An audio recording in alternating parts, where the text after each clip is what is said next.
Dari video amatir warga, kebakaran hebat menghanguskan 2 ruang gedung asrama putri di lantai 2, Sekolah Madrasah Aliyah Negeri MAN 2 di Jalan Kiai Haji Ahmad Dahlan, Kota Yogyakarta.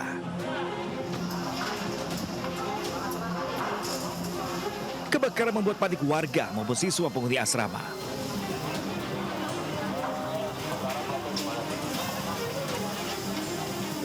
Diketahui gedung yang terbakar digunakan sebagai asrama putri dari para siswa sekolah. Beruntung seluruh siswa yang berada di lantai 2 tersebut berhasil menyelamatkan diri.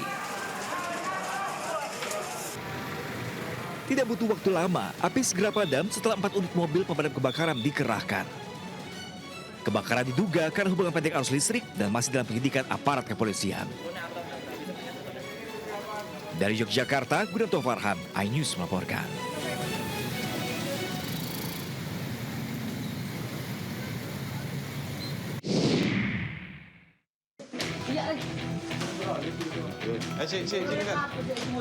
Pelaku pencurian berusia 45 tahun ini hanya bisa pasrah saat unit Resmob Satreskrim Polres Bangkalan menggeledah indekosnya. Petugas kepolisian mendapati banyak barang bukti hasil curian yang belum sempat terjual. Pelaku pencurian rumah warga ini dikenal licin, bak belut, dan sudah lama meresahkan masyarakat karena berkali-kali berhasil meloloskan diri saat hendak ditangkap polisi maupun oleh warga saat kepergok mencuri. Penangkapan tersangka berawal saat anggota reskrim melakukan patroli mobile dini hari seperti biasa. Tanpa diduga, mereka malah melihat tersangka yang memang sedang mereka buru, sedang asik mencongkel sebuah toko di pinggir jalan. Kaget karena kepergok polisi, tersangka berusaha kabur dan sempat terjadi kejar-kejaran. Hingga akhirnya tersangka dihadiahi timah panas. Pelaku memang spesialis pencurian dengan cara mencongkel jendela maupun pintu saat dini hari. Tak hanya rumah warga, tersangka juga menyasar berbagai tempat usaha milik warga seperti toko, tempat laundry, hingga kafe. Ia pun kerap kali dipergoki warga saat beraksi, namun selalu berhasil lolos dengan membawa barang-barang curian. Pada saat kami melakukan mobiling, patroli tertutup, kami dari anggota opsional Satreskrim Polres Bangkalan pada saat itu mengetahui atau mencurigai pelaku berusaha untuk mencongkel salah satu toko atau salah satu rumah laundry yang ada di Bangkalan. Tersangka dijerat pasal 363 KUHP tentang pencurian dengan pemberatan dengan ancaman hukuman 7 tahun penjara.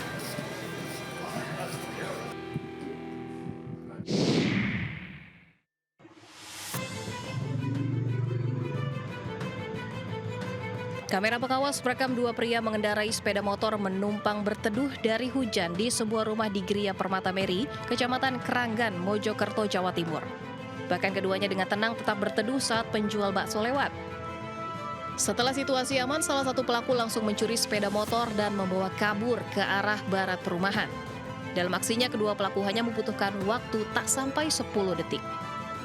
Motor yang dicuri merupakan milik dari adik pemilik rumah. Ya, itu bermula kejadiannya jam 6:11 ya. Adik saya kan datangnya jam 6:05 lah. Sepedanya diparkir di sini. Jam 6:10 sore itu ada 2 orang naik sepeda. Terus kondisinya kan gerimis, pura-pura berteduh di depan rumah. Kebetulan rumah depan ini kosong.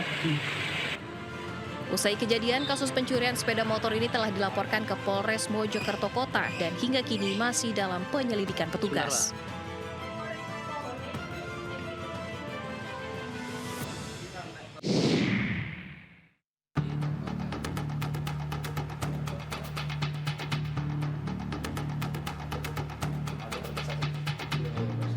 Aksi seorang pria masuk ke lingkungan sekolah dan membobol pintu terekam kamera pengawas.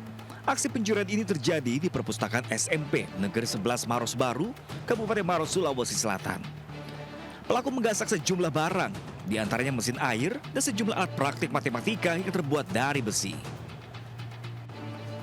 Aksi pencurian ini baru diketahui esok paginya saat petugas sekolah mendapati pintu ruangan perpustakaan terbuka dan memeriksa rekaman CCTV.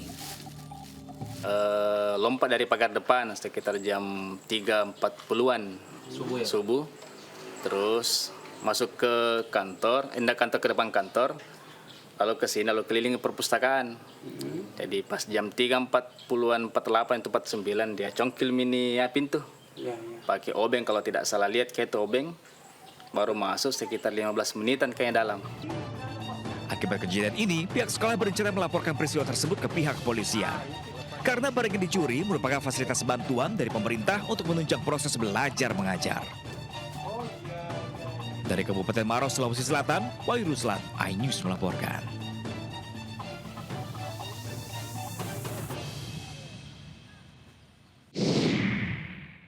Basuki gimana Pak Basuki? Komentarnya Pak. Ini Pak Basuki gimana Pak?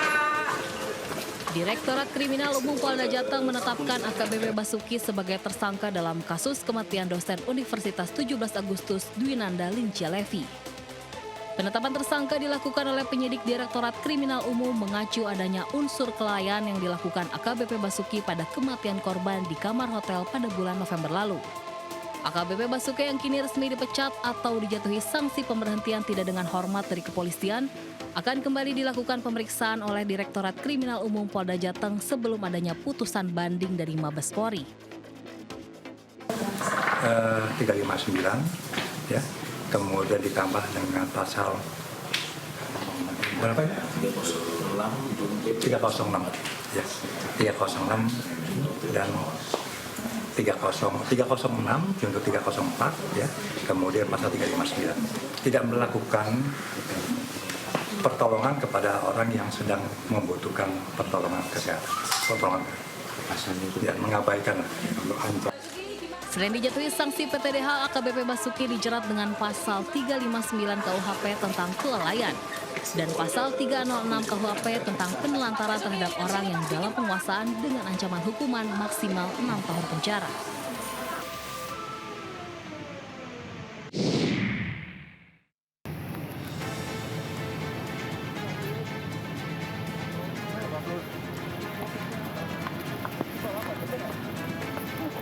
Inilah penampakan Bribka AS, anggota Polres Probolinggo, tersangka pembunuhan mahasiswi yang tak lain adalah adik iparnya sendiri. Bribka AS hanya tertunduk dan terdiam saat digelandang penyidik Jatanras ke gedung Ditreskrimum Polda Jawa Timur untuk menjalani pemeriksaan lanjutan pada Senin sore. Setelah hampir sepekan mengusut kasus pembunuhan terhadap adik ipar, polisi masih melakukan pendalaman dengan melakukan prarekonstruksi di TKP jasad korban yang rencananya Selasa besok. Karena ada beberapa keterangan dari kedua tersangka yang berbeda. Jadi harus kita cek lagi dan besok rencana kita lakukan prarekonstruksi. Kita cek ke lokasi terkait eksekusinya. Polda Jatim memastikan tersangka Bribka AS selain akan disanksi pidana juga akan mendapatkan sanksi kode etik dari institusi Polri. Dari Surabaya, Jawa Timur, Hari Tambayong, iNews melaporkan.